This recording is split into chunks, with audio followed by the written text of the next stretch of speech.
Hi guys, we're back. Hey. We're not drinking today. We decided not to be alcoholics. For once. Yeah, kind of boring, but Great for your health. yeah, no, great for your health, great for your mind. Just we need to stop drinking. We learned So that much. because we filmed 2 episodes last week and we decided to completely and totally cut the second one because Of that. we got a little crazy. Yeah.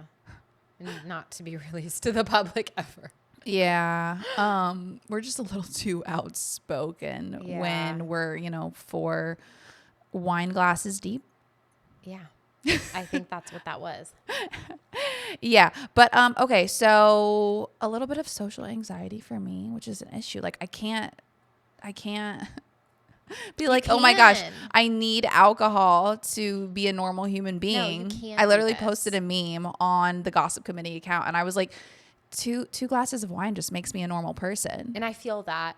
But you can do this. We can do this. I know, we can. Otherwise, I'm like 2 in my head. And I'm like, oh my gosh, did I say that right? I don't like thinking. It's not fun. But okay. Overthinking, yeah. Okay, let's just get straight to the point. What are we talking about today? Today, we are talking about toxicity in relationships. This is important to me to just spread awareness on what is toxic and what's not toxic, because I feel like being toxic has become so normalized and people are just unaware of their behavior. And I think the reason being is because they've grown up around toxic parents. And I mean, some parents that never educate themselves on those kind of behaviors just never grow out of it. And you're like, your parents can be your parents and they can still be toxic and wrong about things. And you learn that as you get older and you become an adult and you start educating yourself on what is healthy and what is not healthy in a relationship. And it's good to be aware.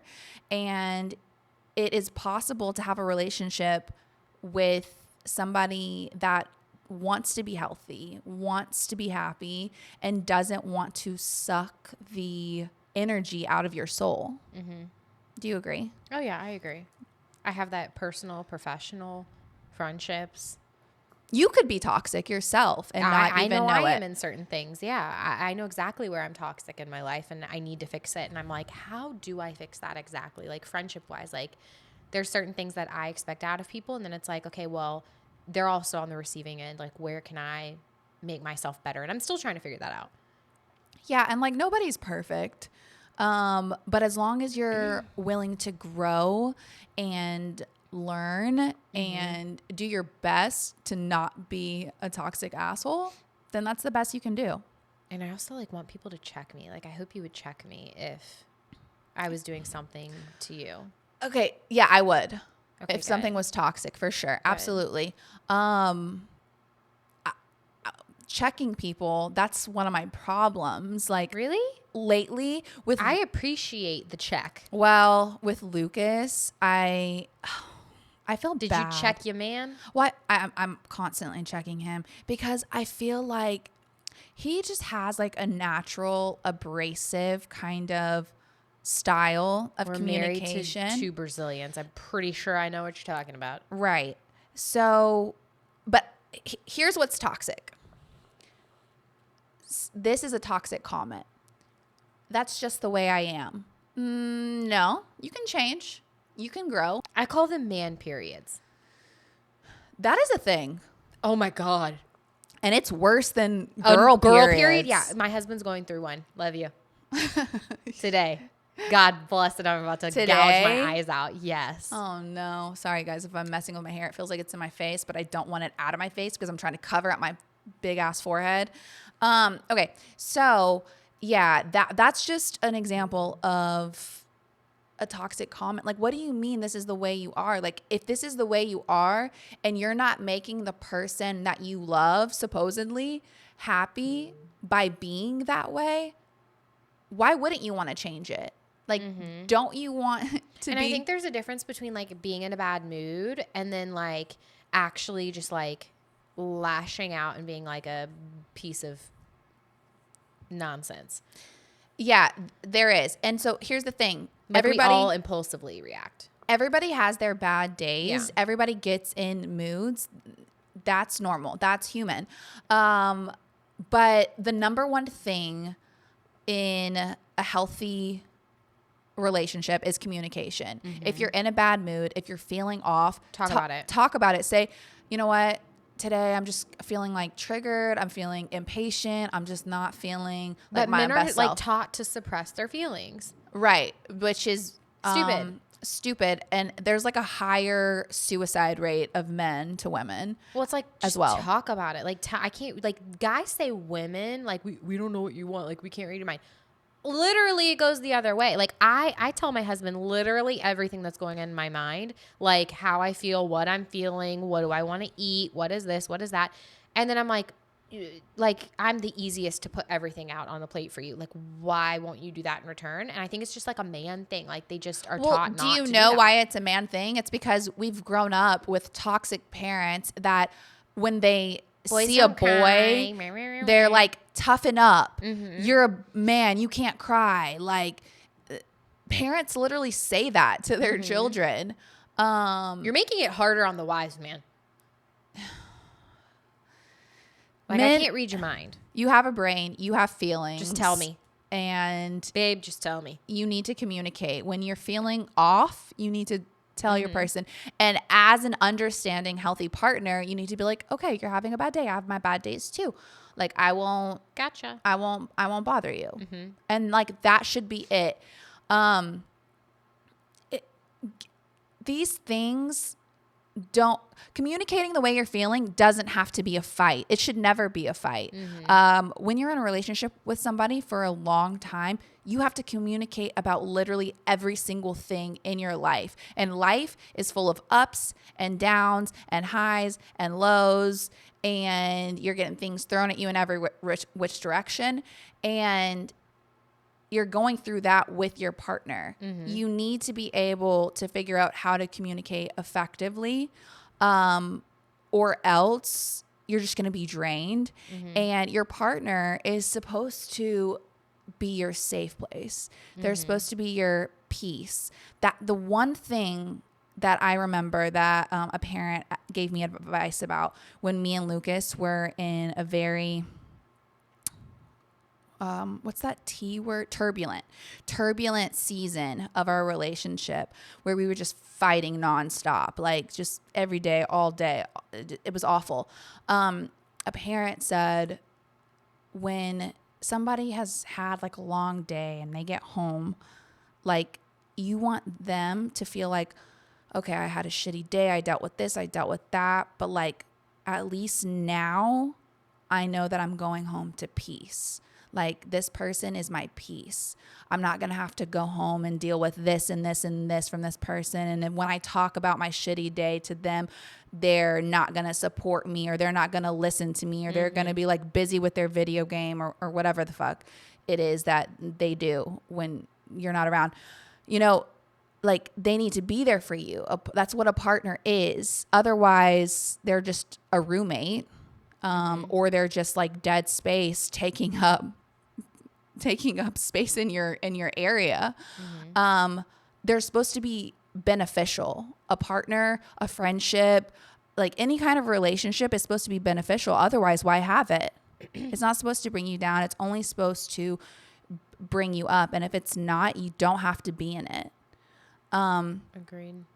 And also another thing I want to stress that I feel like people don't really think about that are in toxic relationships. If you don't fix the toxic traits that you have, if you don't go to therapy or you don't educate yourself on how you need to be as a human being, you are going to bring that toxic side to your kids, because your kids are going to test you a million times more than your partner.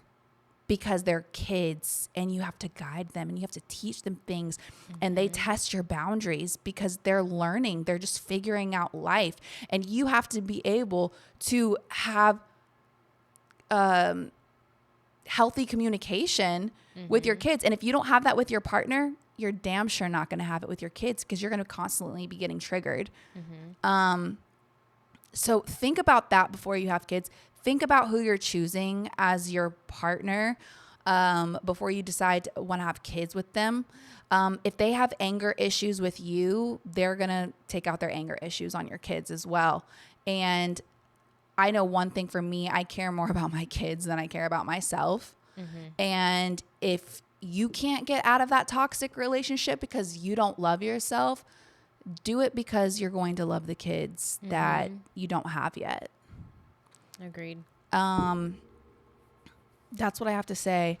Healthy relationships feel safe and supportive and just give you butterflies, obviously.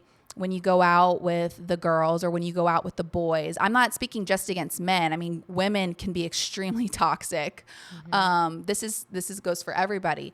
But when you go out with the girls or the guys, like, you shouldn't have to worry that like your man is like blowing up your phone saying like, where the fuck are you? Like, they can be like, hey, I'm worried about you. Like, give me a call. Like the other day, I went out with Madison and my phone was in her purse and I didn't check it for like 45 minutes. And when I did, I had like a missed call and like 4 text messages from Lucas. And like, we used to be in a space in our relationship where he would be like chewing me out. But now, obviously, we've grown, and he was just like, hey, I'm worried about you. I love you. Like, call me. I just want to make sure you're safe. Like, there's a way to do that and not be a total asshole and make you feel, like, scared to call them back. Like, you should never be scared to call your person back. Like, you're going to get chewed out. If you're worried about, like, having your person on speakerphone in front of your friends because like you're embarrassed of like what they might say to you, that's a bad sign. That's a red flag. We're adults. Like, we shouldn't be bullying the people that we love. Do you have another example of like, I do. What's toxic? Have one, like parent wise. I constantly think back to my childhood and like things I do and don't want to take away. And one of them is lying to my kids. Like, and it's not like the little stuff like, oh, Mickey Mouse is asleep, we can't go see him today. Like, not like stupid stuff like that. I think that there's like times like, I know Lena wants juice all the time lately. And I'm like, we cannot have any more juice. I'm like, the juice maker's down. Like that's like little stuff. That's not what I'm talking about. Yeah. What I'm talking about is like lying, like, where you went to college, like why, what you did for a living when I was 5, why, like there's like just stupid stuff. I think I owned a boat in 1922, like I don't know, just stupid lies. You're saying parents lied to you about that? Yeah, like my parents lied to me a lot growing up. Oh, that's and weird. Or like about relationships within the family, like you shouldn't like this person because of this, that, and the other. Or so-and-so did this to me, you shouldn't like them either. Or like things like that. I don't want to be a person to ever pit my kids against somebody in our family. Like, let them figure out that relationship on their own. And not be toxic in that sense, as well as not just lie to my kids to lie to them because I think it's cool. Or I was a cheerleader back in 1963. Like, but you weren't. Like, why? Yeah, that's why random. are you going to make stuff up, So I think that's one thing. And then also like just different experiences, like anger. You were talking about anger. Like I remember there was times when like there was just different situations going on in my house, and it's like I don't want to lash out on my kids when I get triggered. And I think that one of my children, my oldest one, she's going to be the test of time on me. She's so much like me. It's ridiculous. And welcome to the club. And I'm like, I feel it in me, like something just bubbling up and wants to explode. And I'm like, you can't do that. And I had that done to me, and I'm like, you're not going to do it. You're not going to do it. You're not going to do it. And then there's been twice where I'm like, oh my God, what do you want? And I'm like, you can't do that. like she's literally testing her boundaries. Like you cannot yell like, well, I don't know what you want. Like you can't explode like that. And so, but you also have to give yourself grace when you do have those moments. You're because learning how to parent still. Yeah, like we're in the early stages, but never I'm like, gonna be perfect. I don't want her to remember mom exploding, going, "What do you want?" Like she's not gonna remember it unless it's an extremely consistent thing. Yeah, she's gonna remember. I've caught myself doing it twice, and so I'm like, no. I'm not going to yell at her, what do you want? She just looked at me and I was like, I'm so sorry. I love you. I'm giving your kisses. And it was just like one of those like overly stimulating days. And I'm like, okay, how do I deal with that next time it happens? Like when I'm feeling this way, what do I do? And so now I started singing a song that my sister taught me. Mm-hmm. And it's from Daniel the Tiger. When you want to scream and you want to roar, take a deep breath and count to 4. And like, as I'm like doing the deep breath, she'll like pause and I'll go 1, 2, and then she'll go, ah! And I'm like, 3, 4. So we're working on it. But yelling triggers me. Yeah, that. So those are some 2 main things I feel like. And then like I have one work-wise, but I'll let you go now. Okay, yeah, let me give an example of another toxic comment. I didn't say you were a bitch. I said you were being a bitch. It's the same fucking thing. I don't care. You're using the word bitch. You're referring to a moment that I was acting or being like whatever bitchy. Like it's the same thing. Like name calling is toxic. Calling somebody lazy even is toxic. Like there's other ways to, and it's hard because you're so used to it. Like people call people lazy, but like there's better ways, because if you call somebody lazy, they're not going to receive that well. Mm-hmm. And like you have to think about, what is the goal here? What is the goal if you are telling the person in your relationship that they're being lazy? What do you want them to really get out of it? You want them to not be lazy. Yeah. Well, calling them lazy, that's going to piss them off. It's going to hurt their feelings. Mm-hmm. And then you're going to have like the people that just like want to do the opposite of what you tell them to do. Mm-hmm. Because you were a dick about it. I promise you're going to get your way 9 times out of 10 if you approach it in a caring, goal, solution-oriented way versus a name calling, picking on somebody, bullying somebody. And I just realized this in my 30s. I'm like, okay, I'm not getting what I want out of saying this, and this. What is my end goal ultimately? Like, the other day it was, I feel like overwhelmed with 2 under 2 and like working a job and like being a mom, wife, house person, like all these things. And I'm like, what am I trying to ask him for right now? I'm trying to ask him for more help. So instead of being like, hey, you're lazy or whatever it is, like, and he's not, like my husband helps a lot, but like I wanted a little bit more. And for last Friday night, like he cleaned the whole main level, did the dishes, took out the trash, like put the kids to bed, all this stuff. So he's not lazy, but I was like, I need a little bit more help. Like I'm struggling in these places. And so instead of like going to him and being like, oh, you're lazy, you're this, you're that, blah, blah, blah, like, cause you're not, I'm just frustrated.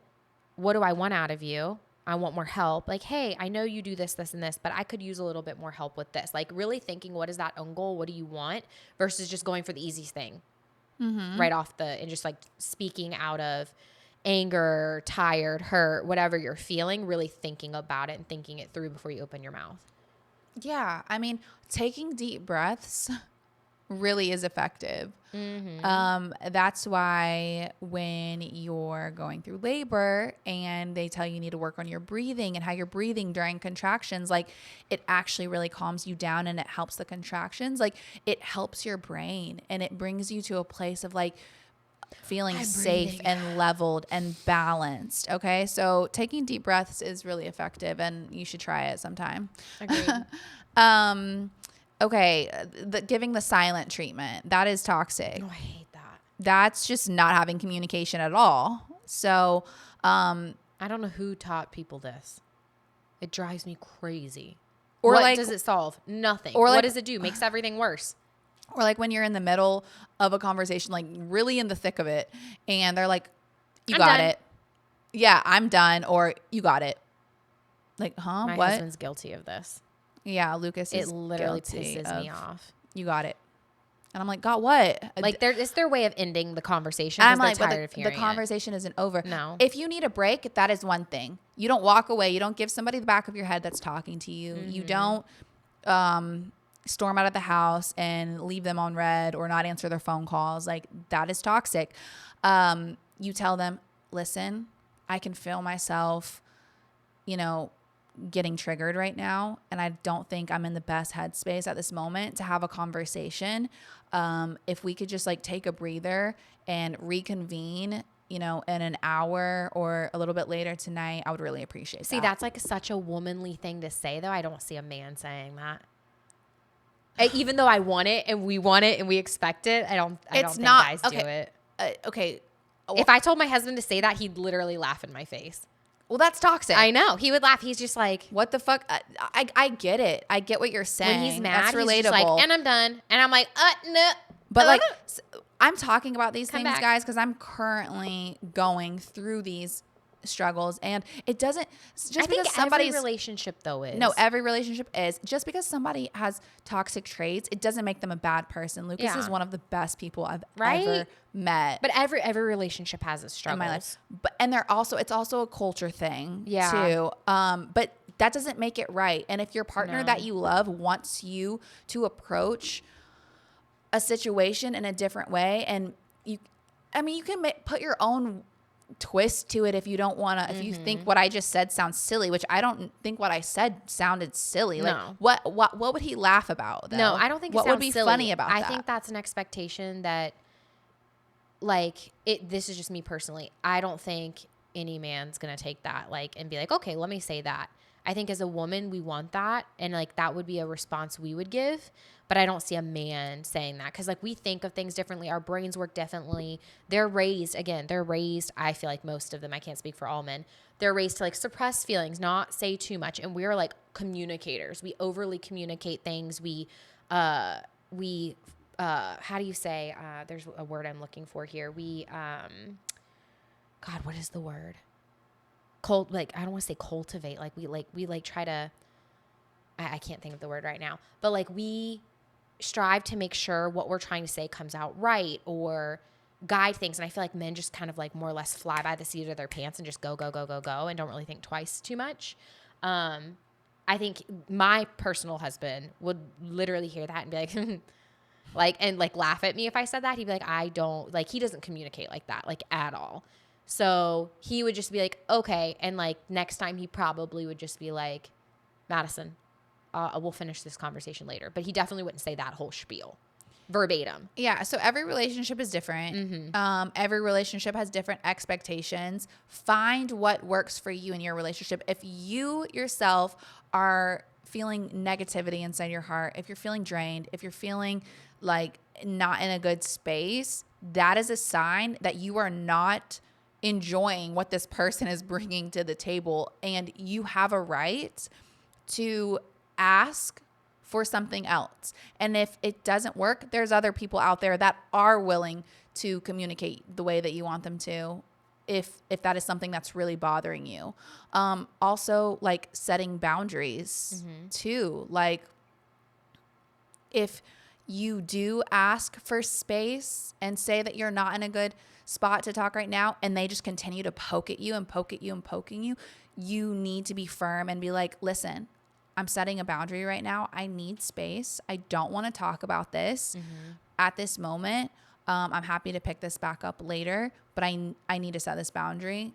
Please stop poking at me. And like, people are supposed to respect your boundaries. Like, they're not supposed to laugh at them or think they're chaotic or weird. Like, I don't know. I'm just getting to a place where like, I want the most healthy, happy, easygoing kind of relationship. Oh yeah. Like, I don't need any more stress. I don't need to feel drained. I don't need to feel like not heard or seen. Like, that's your like one safe place. Like, your kids are going to test you. Your kids are going to stress you. Like, they're amazing, loving little creatures, but like, they're going to do that. Your work's going to stress you, test you. Like, and your also, relationship needs to be the rock. If you have kids, like, they're watching. And if you're a man, the way you treat your wife, I was gonna say love, but yeah, both. Let's say if you have girls, like, I mean, the way Kennedy treats you, like Is that's what they how expect. Lena and Luma are going to expect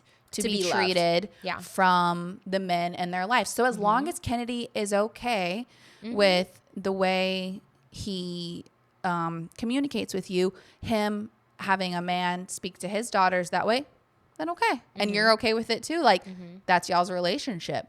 I try not to have serious conversations in front of the kids. Yeah. But No but, arguing, bickering, any Yeah, of that. Like these, no. the type of conversations we're talking about, it's like after the kids go to bed. Like if you're gonna like get into it, it's but like eventually they're going to be like 10 years old. Yeah. So like eventually they're going to see, and also like they need to see what healthy communication looks like too.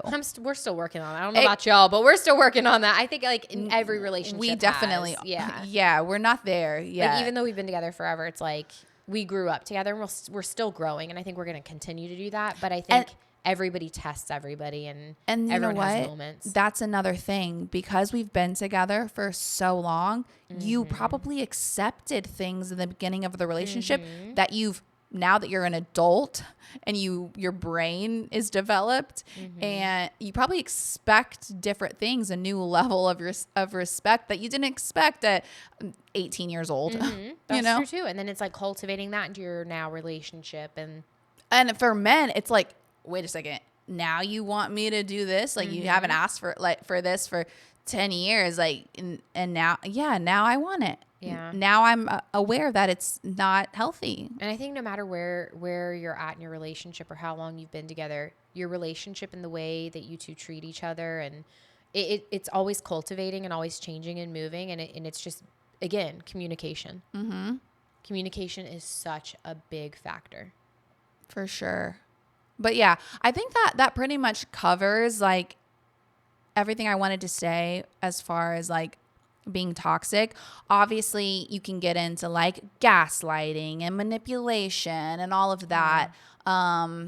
There's so many levels of complexity to the whole conversation, but get educated and figure out like what's going on in your relationship, if you are in a toxic one or you're in a healthy one, and what should change, and like speak up and communicate with your person, and just want to be better. And don't feel like you're alone. Like everybody has their issues, whether they show them or not. Like Most people don't. Relationship is perfect. Most people don't show them. No.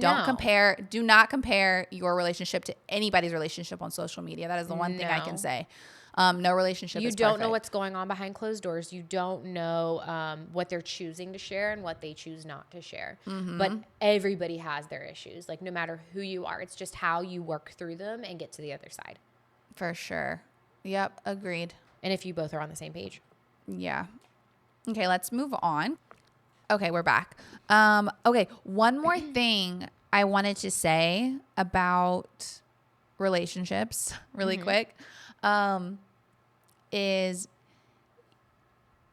you attract people that give you a familiar feeling with their behavior. So more than likely you attract people that remind you of how your parents That is so treated you or treated each other. I've heard that before. And I think that's slightly true. Like I don't see how I'm anything like my mother-in-law, but I'm assuming, I know like she was outgoing back in her day or whatever, but like, and like everybody says like, I think this is disgusting. Everybody says like, my dad's name and then saying Junior, and I'm like, no. But like, I mean, I guess they do have similar characteristics. Who, your dad and Kennedy? Yeah. I mean, do you see that with Lucas at all? Like in any minute aspect? Yes, because Lucas has such a sweet, laid back side. And that's your dad? And that's my dad. Okay. And then he has a very like abrasive, blunt side. That's like my mom. So yeah. Yeah. I see like my mom's like talkative outgoingness. And then I also see my dad's like very direct and just like to the point, like just like, and like in a rough manner too. And it's not all like, I'm trying to like tame it a little bit. I'm like, all right, let's make that a little sweeter. Yeah. Okay, let's a little sugar on there. So yeah, I agree with that. And the stuff that triggers you is stuff that was like a very hard. Like if you yelled a lot as a toddler and your parents dealt with you by yelling in your face and like scaring you, then you're probably going to be triggered by people yelling at you. Because you grew up with it, even though you're attracted to it in a way. And that's why you always want to forgive when somebody's being like toxic too, is because you're just like, I mean, I didn't have a choice growing up. You live with your parents. Yeah. So you got used to like dealing with it and then forgiving it and things being good and then dealing with it again. Like it's all, everything in life, everything you accept, everything you go through, everything you're triggered about, it all stems from childhood. Right. And that's why I feel so much like pressure as a mom. Like I need to make like this Disneyland experience, and like That it's not real. is- It's not reality though. That's the thing. That's the scary part about it, is that now it's our turn. Right. Oh. Like Lena came home with a bite, and I'm like, I went to Kennedy, and I'm like granted she's bitten, like we talked about this, but like she came home with a massive bite on her arm, and I found it in bath time yesterday, and I looked at him, I was like, did you know this? Did they tell you about this? And he's like, no. And I was like, you need to talk to them. And he's like, Madison, it probably happened when they couldn't pay attention. Like there's 2 teachers and there's like 15 kids, I think. Yeah. And I was like, true. And then I was like, oh my God, I wasn't there for her. Like she got bit, was probably crying and no one knew why. And like, no one saw it. And I'm like, but there's only so much I can shelter her from, you know? And like, and she's like under 2, she can't even speak, but like, it's just like a little stuff like that. Like you can't make everything perfect all the time. You just got to do what you can do and do the best at what you can. Because if you make everything perfect, they're going to get out in the real world and they're going to be like, fall on their face. Oh my God, where do I go? What do I do? I'm scared. They're going to fall on their face, and they're going Mom, to be come very pick me up. naive. They're going to be very naive too. And so it's like you got to prepare them in the right way, and you got to do with the best you can when you can. And so like that's like me, like when I get triggered, I've got to learn how to get through that myself, versus like there's certain things you can control and certain things that aren't in your control, and you've just got to like do the best you can with the things that are in control. You are in control of. Yeah, 100%. No pressure. God help me. Right? Okay, let's move on to sex. So Sexy time. Wait. Okay. Is that our little like ad lib? No, I'm just had to poke fun at myself. Okay. So somebody posted earlier this week. Did we get a letter on social media? No. Oh. You sent me something. Oh, yes. And I thought this was nuts. There was like a reel that somebody made. Wait, disclaimer. If anyone does do this, to each its own. Yeah, no. This is just our opinion. You're acting like me and you have the same opinion. Disclaimer. I know. I'm just saying disclaimer. Like, I don't want to hurt anybody's feelings. Yeah, no, like, no. if you feel like this is effective in your relationship, I just don't understand it. Okay, so help me understand it in the comments. What we're talking about is scheduled sex. So that's a thing for some people, because when you have kids, did that person have kids? I don't know. Okay, hopefully it was because I'd they have had to kids. ask the person who posted it, and then I like went down a rabbit hole of like, what? And then I sent it to you, and I was like, we've got to talk about this. Yeah. So I don't know if they had kids or not, but I mean, I guess I could see that happening if you had kids, but like, okay, so I would understand it more, but like, still, it's weird. No, still it's weird, but if you have kids and okay. Yeah, no. Scheduled sex, yes. They scheduled sex. Like, what was it, every 3 days or so? No. Yeah, every 3 days they had to have sex or something? They have to have sex like 3 times a week. Oh, 3 times a week. Okay. Is that what it is? I can't remember what you might want to pull it up, but it was scheduled sex. And like, if they weren't having it, like they would carve out like, I think a calendar and be like, this is the time we're having sex. And I just feel like it's such like a beautiful connecting moment. I don't want it to be forced. Like, I get it with kids. You're tired. You know, you've got work going on. You've got this going on. If I have to wait a week or a week and a half or 2 weeks or whatever the case may be, I'd rather that than forced. Like, I want it like to be passionate, not whatever the heck that scheduling is. Sex. We try to never go more than 3 days, and it's on both of our calendars. This has transformed our marriage. Good for you. I don't know. Like, sometimes I'm just tired, and sometimes he's tired, and the kids, and no. I definitely appreciate more spontaneity Yeah. in a sex life. I feel like that makes it lame. Yeah, that makes it lame because it's like, what if you're just not in the vibe, but it's on the calendar? So we gotta go. Like, So that's let's not do fun. it. But then I think you get into it. Because sometimes, like, I feel like a lot of the times, especially now since I'm still breastfeeding and that fucks with your hormones and your libido and your vagina. Because, like, I know that I'm a horny person, but, like, ever since having kids and breastfeeding my kids for fucking ever, I'm not as horny as I used to be. So that's unfortunate, but hopefully as soon as I'm done breastfeeding, It'll balance out. Yeah. Yeah, it has to, because I feel like I'm lame as shit, and I feel bad that I'm, like, kind of neglecting him a little bit. Like, okay, whatever. What was I saying? You're talking about, like, scheduling it versus, like, being on, like, just whimsical and, like, going with the flow. Oh, yeah. Or spontaneity. Yeah. So I need to, like, be in the vibe. Like, I need to be in the mood. Like, I need to literally want to rip your clothes off. Otherwise, like, it's just not. Just lame. It's just, yeah. Like, the best sex is the sex that happens just in the moment. So yeah, scheduled sex, not for me. Yeah. Today, 4:00, be there. No.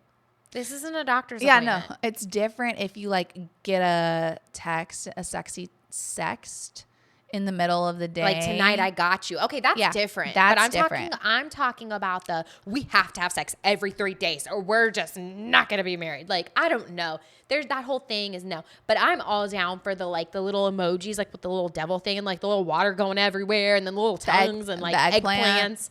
Oh, yeah. I'm all down for that. We're going to do it tonight. I'm holding you to it. If you don't, I'm going to be upset. Yeah, that's different. That's totally different. Love those. But yeah, putting it on the calendar, not so much. No, but if it works for you, I'm curious to hear about it. Like, send us a email to thegossipcommittee@gmail.com. Yeah, we want to hear about that. Yeah, like, I'm intrigued how that works and how it made your relationship better. Because I'm all about the spontaneity. Couldn't be us. And the passion. I'm all about the passion. Me too. Me too. The pegata. Like, what's your favorite, like, go-to foreplay? For me or for him? For you. Like, how do you get turned on? Like, neck kisses. Like I like being the little spoon. I love being the little spoon. So and just then, cuddling? Yeah, cuddling. That turns you on? Cuddling and then Cuddling turns you on? No. Just stick with me here. Cuddling, and then all of a sudden their, like, hand goes up under your shirt, and then, like, all of that. So playful. Yeah. You and like then it gets more serious. Okay. I'm all for that. What about you? It starts with the cuddles. I love being the widow spoon. I think I like more playful too. I definitely don't like seductive and serious, because it kind of, like, cringes me out. Me neither. If, like, Lucas is, like, being serious. I like the sexting. That's cute and fun. But, like, yeah, I don't. That's cute too. One thing I don't like, which I think a lot of guys are guilty of, is literally if just, like, you're watching. I'm sure some girls like this, but I personally am like, no. You're in the middle of, like, watching a TV show and they just, like, put their hand in your pants and just, like, start rubbing on your clit. I don't like. Are you talking about, like, a sex scene or something, or just, like, normal TV? No, I'm saying you're just watching TV and then, like, because, like, the clit, like, it's so sensitive. Like, you're just going straight for the kill. Yeah, you're just like, I don't know. It's just, like, that's not a great place to start. I don't think I've ever had that happen. Just going straight in for the kill.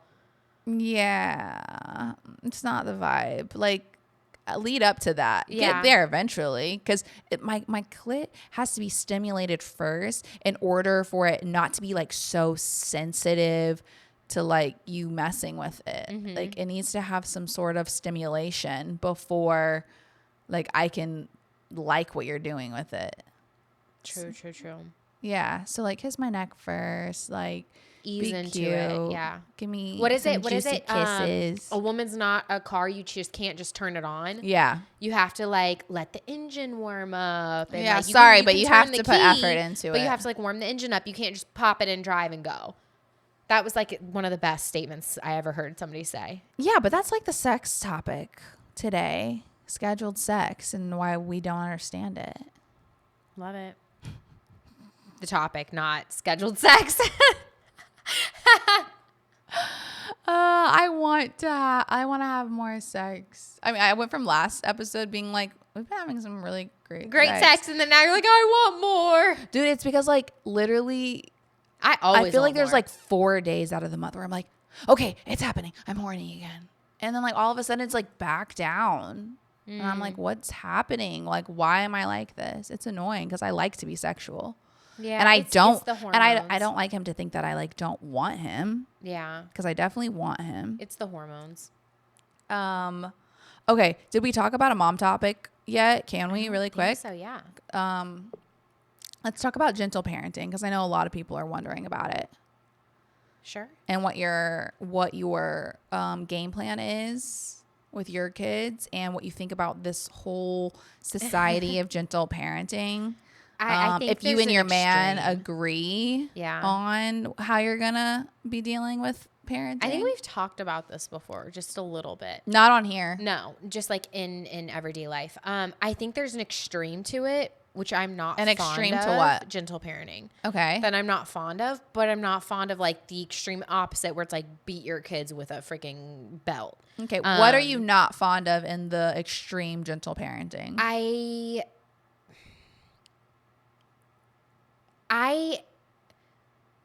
think that I'm trying to like figure out how to say this properly. I think that I'm referring to some woman that's on TikTok who's like a gentle parenting expert that I've seen, and I'm just like, oh my God, that's overkill. I think you should definitely get on, like you do a really good job at it, getting on your kid's level and being like, hey, we can't do that. Let me tell you why.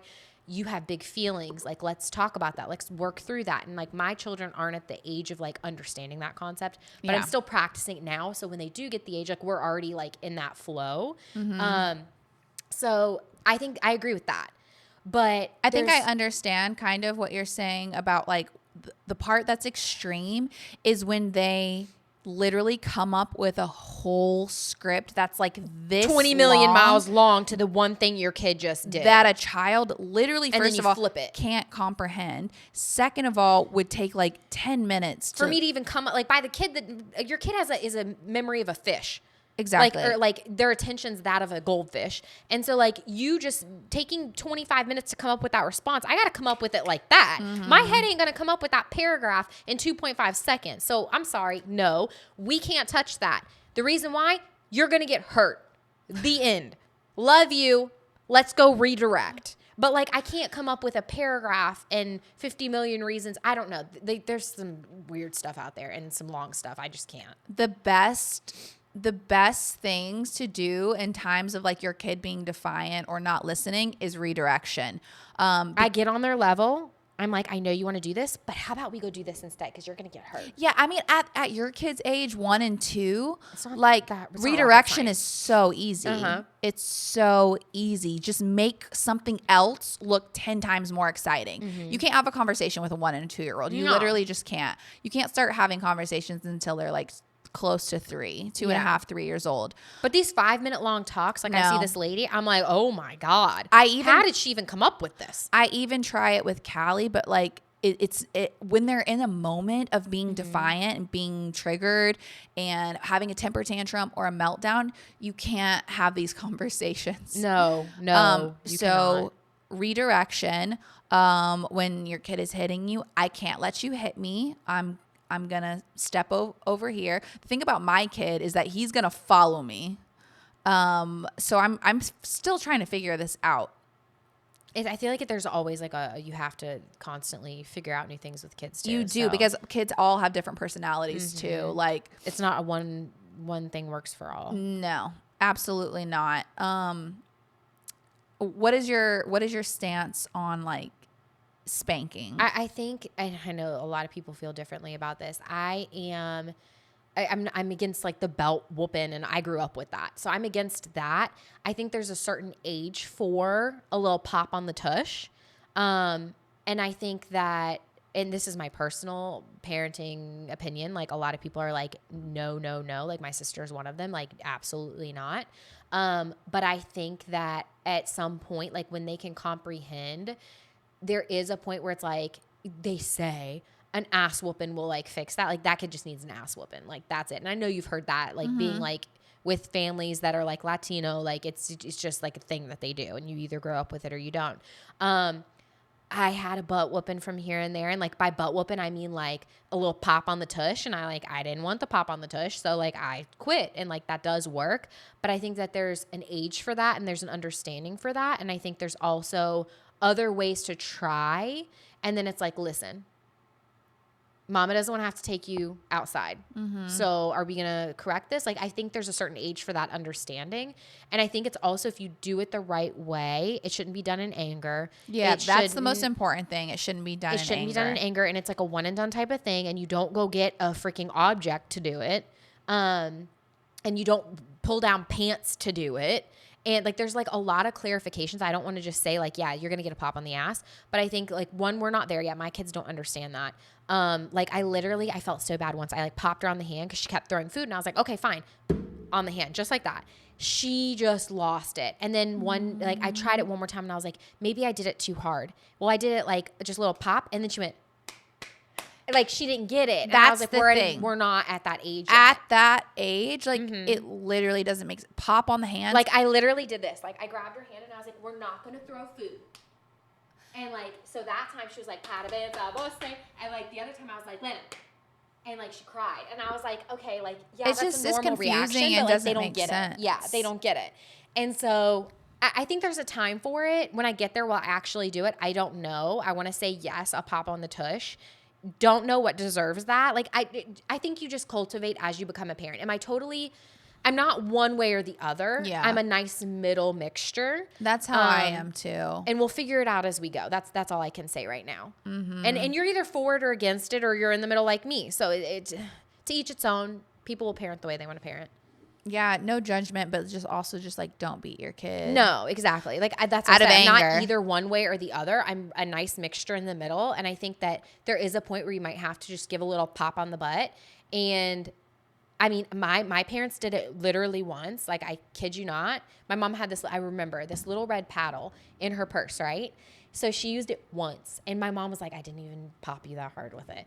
And I was pitching a tantrum in the store. My mom was like, you can't do that here. We're going to leave. And I just didn't care, apparently. And so she gave me a little pop in the store with it. And then throughout that time, she kept it in her little diaper bag. And if I started pitching a fit, she'd be like, Mommy doesn't want to get this out. I'd be like, yeah. I never had to do it once, and that was it. It depends on the kid for sure. Yeah, it depends. Before kids, I was like, oh, somebody getting an ass whooping today. And then like when you have kids, it totally changes. So I think you have to like go through these things, and you have to decide how you want to handle them with your child. So I can't answer that. I'm not there yet. And right now I can tell you absolutely not. Somebody hit my kid, and now I barely talk to them. Yeah. And my husband had to correct them and was like, we don't do that. And now I don't want really anything to do with them. So I'm like, that's not your kid. Like, what were you thinking? Like, and again, she didn't cry. It was literally like a little pop on the tush. But I'm like, that's not your kid. That's wild. Right? So I think you just have to go through the motions and figure it out when you get there. I will give you guys a little parent tip. If you have a toddler, 3, 4, 5 years old, this is like recently word for me. I'm like, oh God, is this toxic? Recently, and it works for my kid. I don't know if it'll work for yours, but Callie won't like listen to something I'm saying. So I'll be like, oh no, Callie, are your ears not working? Oh goodness, I think I need to call the doctor and get an appointment for them to check your ears, because I don't think your ears are working because you're not listening to me. And he's like, they are working. They are working. And I'm like, okay, let me check. Sit down on your chair and eat your food. That's cute. And then he's like, I'm like, oh my gosh, they are working. And he'll be like, tell me something else. And I'll be like, okay, sing a song. And he'll just like start singing a song. That's cute. And I then, like that.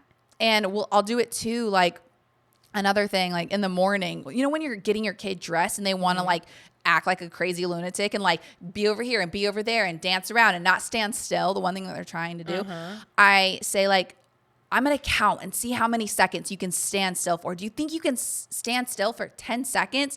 And he's like, yeah. So I'm like, okay, let's see. And he just stands there exactly how I want him to. And I'm like, 1, 2, 3. Are you really standing still? He's like, uh-huh. Like, you have to like really put the effort in with your kids, guys. Like, it's not as hard as you think. I mean, it is hard, but like, and it takes patience and a lot of like doing some cringy things that you don't want to do, but like, it's also cute. Yeah. Like one thing I loved hearing this, and I think it was on TikTok, and it was like, one thing this, like, what did she say? It was something about like waking up in the morning. How did she feel loved? And it was like, no matter what, one thing you can control is how you greet your children in the morning. No matter what mood they're in, you can turn their whole day around just by waking them up in the morning. And she said one thing that she always looked forward to is she felt so loved because every morning, no matter what, her parents would come in there and just pour out so much happiness and love and joy, no matter how she was acting, to wake her up. And that always made her feel great. So what did she look forward to every morning? Seeing her parents' face there, waking her up and saying good morning no matter how she was acting. It's like, that's the one thing you can control, is like, you can't control them, but you can control you and how you go in there and greet them. And because that was like a consistent thing in her little morning routine with her parents, she's probably going to grow up to have like a really positive mood in the mornings with her significant other or with her children one day when she has children. Like, consistency is key. Yeah. Are you going to be a human and have your moments where you suck as a parent? Yes. Oh, yeah. That's normal. Give yourself grace. As long as you're striving to be as consistent as possible with loving, being kind, not being toxic, and learning how to deal with your triggers. Yep. That's the best thing you can do, guys. It's a learning experience. No one said it was easy. What our goal in life is to raise human beings that are going to go out into the world and deal with their own set of problems. And we want to make sure they are fully equipped to handle these things in the healthiest way. If you have kids that you love, I'm sure that's what you want for your kids. So I think we're going to end it on that note. I think that all kind of meshed together well. I hope. Like, just not being a toxic parent, not being toxic. I really enjoyed this week's conversations. Yeah. I don't think they were like as funny. Yeah. But I feel like you can get a lot out of it. So I hope somebody got something out of it, because we can be funny and we can be serious. Yeah. I have to work on being a normal human being without wine. And that's okay. I think I did okay. I think you did great. Okay, guys. So we'll catch up with you guys next week. Yep. Follow us, reach out to us, subscribe to the podcast, Gossip Committee. Send us an email if you want to talk about a situationship or a toxic boyfriend or a toxic mom. How to handle a parenting moment. Toxic questions mom-in-law. about being parents. Maybe you don't have kids yet and you want to know something. Yeah, this isn't just for parents. Anything, everything, we're here. Yeah. Love you. Mean it. Bye.